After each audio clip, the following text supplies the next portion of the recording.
The nature of excavations will affect the excavation method and a safe system of work. Careful consideration should be given to health and safety issues when planning the work. Trench work can be dangerous for yourself and others around you. What is a trench? Longer than the width, a narrow man-made excavation made below the surface of the ground. In general, the depth is greater than the width.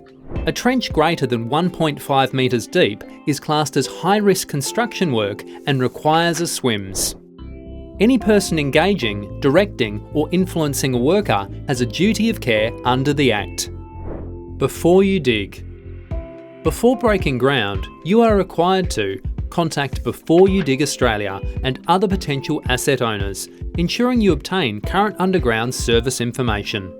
Secure the work area from unauthorised access and control all on-site access.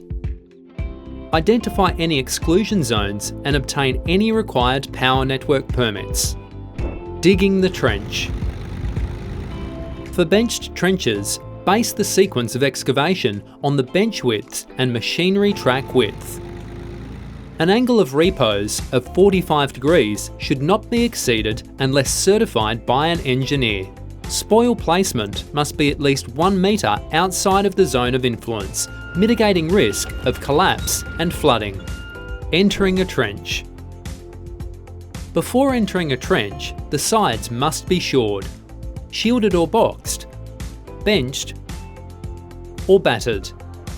Workers must stay within these controlled areas. Access to a trench without these controls requires a geotechnical engineer's written advice. Access to the trench must be provided by ladders no greater than 9 metres apart.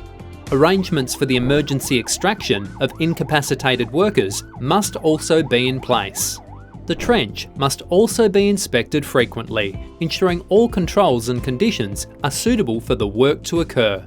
Anyone accessing the trench must also review and sign a SWIMS, identifying the high-risk construction work controls.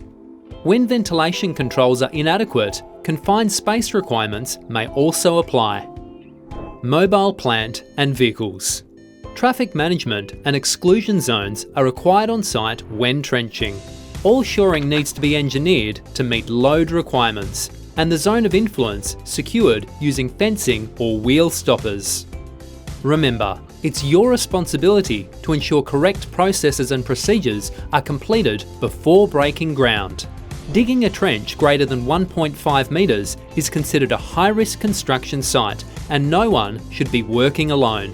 Use a permit system and ensure an emergency response plan is in place, which is a legislative requirement and should be tested periodically.